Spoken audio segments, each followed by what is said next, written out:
Hi everyone, this is Taylor Owens and this is going to be my campus analysis for comprehensive colleges.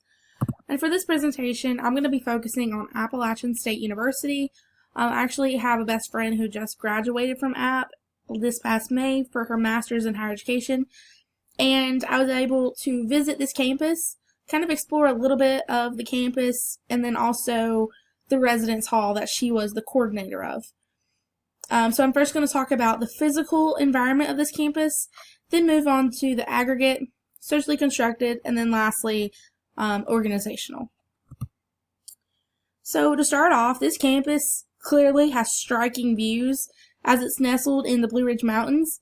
And just by taking a short car ride, you can actually climb mountains and really take in the environment that you're gaining your education in if you're a student. And according to the app's website, the beauty of surrounding the arts and cultural events and the many opportunities for outdoor recreation make Boone a perfect place to live and learn. And just talking about Boone itself, Boone has actually received numerous awards, such as being recognized by National Geographic magazine as being one of the best places to live and play. They were also recognized by Outdoor magazine, and they were a part of the top 10 best towns in America. And then they also were the number 2 diamond in the rough town. So Boone is definitely a place that a lot of people kind of go to live, take in the beauty, and just enjoy. And the campus is in a rural location and has many green spaces on and off campus for students to take advantage of and enjoy. This also gives students various opportunities to learn outside of the classroom and many opportunities to explore and just be involved in different activities, either in nature or in Boone itself or on campus. And while doing my research on this campus, I actually found the master plan for 2025. And in this plan, there's a focus on ensuring that the success for the campus and students is implemented by talking about things such as sustainable strategies, maximizing buildable space, plans for future enrollment, cultivating a sense of place and arrival, and much more. And according to the website, the projects that they have already in place and the ones that will begin are set to kind of enhance the Appalachian experience for both students, prospective students, families, anyone that enters this campus. And lastly, while looking at various maps, I didn't really choose a good map for this, but I looked at a lot of maps of this campus just to kind of get an idea. And one thing I noticed was that there is at least one major highway that kind of splits the campus in two. It goes right through the middle. And so the campus is basically in a bundle, but then it's split by a road. But the master plan also talked a lot about pedestrian safety and ensuring that pedestrians had a way to get to and from their places that they needed to go, even with this road. And one other thing I noticed is that the academic buildings were centered in the middle of campus on either side of the road, and then other support services, resident halls, and recreation centers were scattered on either side. But overall, before I went to Appalachian State, I thought it was kind of dispersed within a city, but it's in a city, but it's in its own kind of bubble. Yeah, there's that road that goes in the middle, but everything that a student would need is right there for them. So they don't have to travel far to kind of get to what they need to do. And then next, I'm going to talk about the aggregate environments on this campus. Overall, App is below the national average for racial diversity. From these two circle graphs on the left, you can see just what I'm talking about, and you can see how skewed the numbers are for both students and faculty. A drastic amount of students and faculty identify as being white, while all other ethnicities are significantly lower. For faculty, it's 90%, and then students, it's 83.6%. Those are big numbers compared to everything else. So you can definitely see how that percentage of the campus is mostly white. I also noticed that there is a smaller community of only 161 international students, representing about 31 countries. So again, that kind of plays into this skewing of numbers and a majority of students and faculty being white. And while these numbers seem low, the amount of involvement opportunities on this campus is exponential. There are over 400 clubs and organizations and 450 student athletes that compete in 20 NCAA Division I varsity sports. So clubs and organizations take up a great deal of this campus, and the types of these organizations range from either Greek life, ski teams, social justice, education, archery, Quidditch, which is pretty cool, diversity celebrations, LGBT centers, campus Republicans or Democrats, and so much more. And these clubs and organizations greatly have an impact on the students and the campus culture as a whole. And lastly, for aggregate, the model on the right you'll see is the retention rate for freshmen. And retention is something that affects all colleges, either positively or negatively. And for App State, you'll see that their retention percentage is significantly higher than both the state or the nation. So apparently the school is doing something right to make all of these students want to return and finish out their degrees at App State. Those numbers are pretty drastic, how App State has a much higher retention than both North Carolina and nationwide. So next, I'm going to be talking about the socially constructed environments. And while researching the school and getting prepared for this assignment, I noticed that Appalachian really focuses on marketing itself as a place where students can learn and be prepared to lead purposeful lives as global citizens while learning the importance of creating sustainable futures.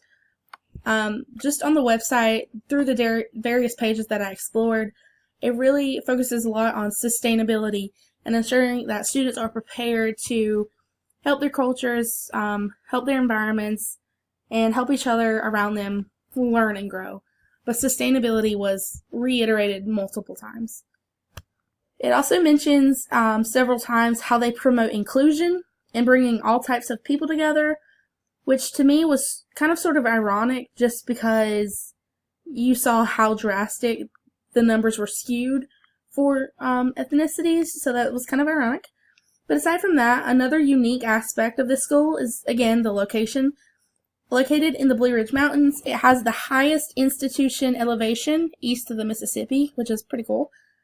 And when I tried to find news articles pertaining to Appalachian State, most of them, if not all of them, were about sports in some capacity.